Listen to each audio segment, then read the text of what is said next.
Hi, it's John Doyel again with Absolute Essential number 9. This one is so important. Temptation is normal. You know, when we've been beaten down by our sexual brokenness for years, if not decades, we can feel like we have no strength left.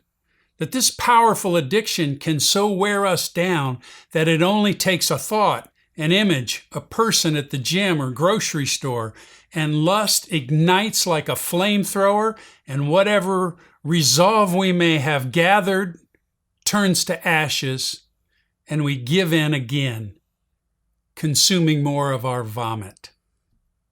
In this state, we have very little resolve to fight against it, because somewhere in our brain we believed some lies. We believe that God's given up on us, but He hasn't. We believe that we'll never be able to stop this powerful sin, but we can. And we have broken so many promises that we made to God that we will stop, but with the passing of time, we get lured in and enticed once more. And like the hungry largemouth bass, we strike at the same lure we've grown to crave, even knowing there is a hook in it.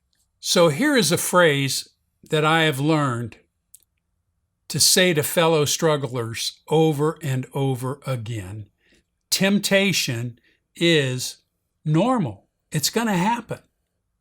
It becomes critical to learn this very important truth about temptation because we will all be facing it every day of our life until we get to heaven. Did you hear that? Temptation every day until we get to heaven because of our sin nature and our fallen world and demonic influences. So let's learn the truth about temptation and how to overcome it.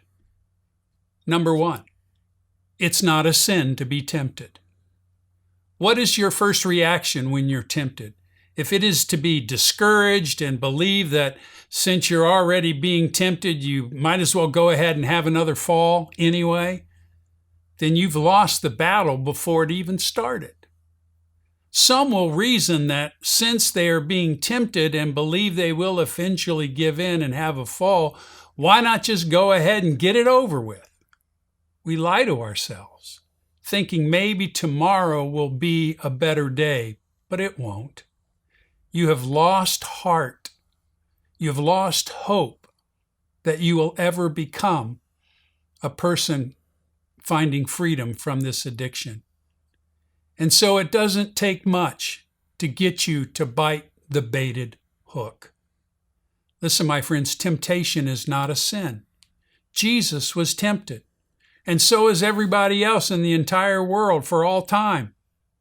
So when the temptation first appears, immediately learn to say to yourself, temptation is normal and I do not have to fall. I have a choice. You have a choice. So understand that temptation is normal. Number 2, train yourself to see temptation as an opportunity to succeed instead of an opportunity to fall. This is not easy. Since we all have failed so many times in our past, our brains have become literally hardwired to light up at the slightest temptation, and it will take a concerted effort on your part to do this. However, view the temptation like a contest or part of a challenge. I don't know, if you like baseball, view temptation as you're going to the plate to bat, and temptation is the baseball being thrown at you.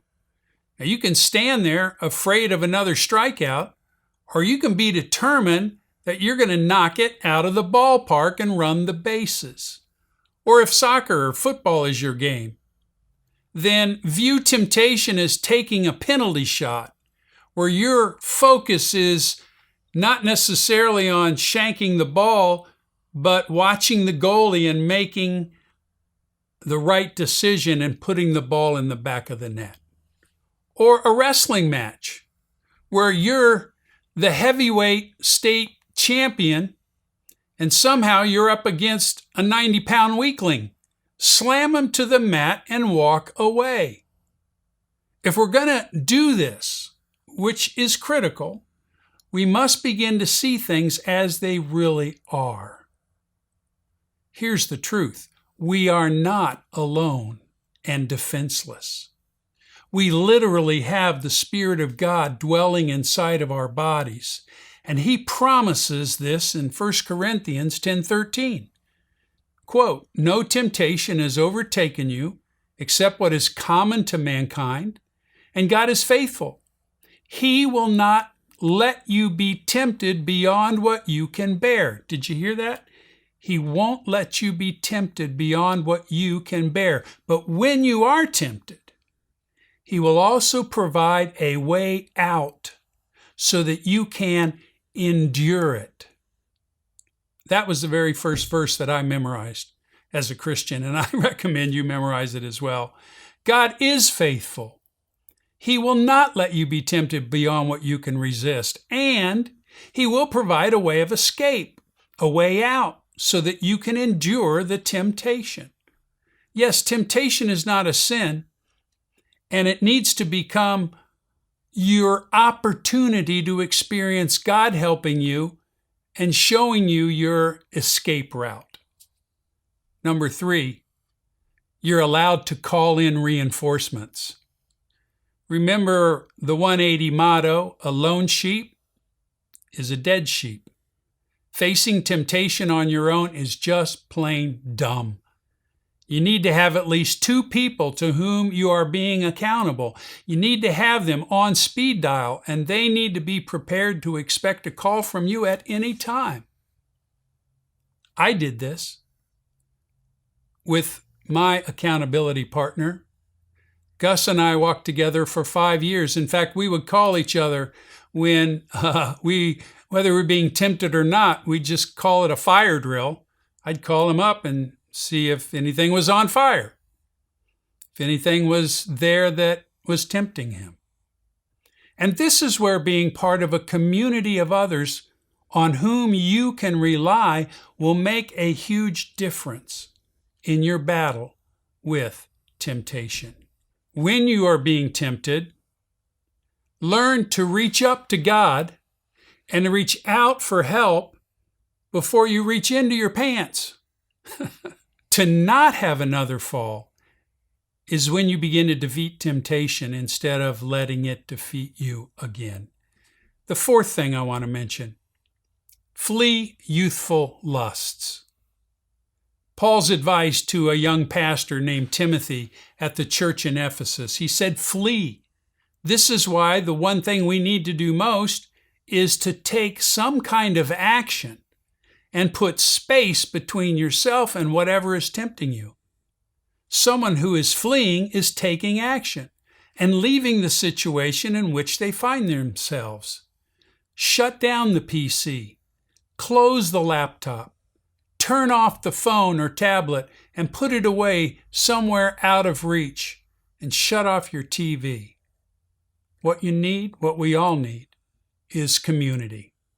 So I would encourage you to email me because we have 14 online support teams, and I would love to have you sit in on one to see how important community can be for you. God bless you. Take care, and goodbye.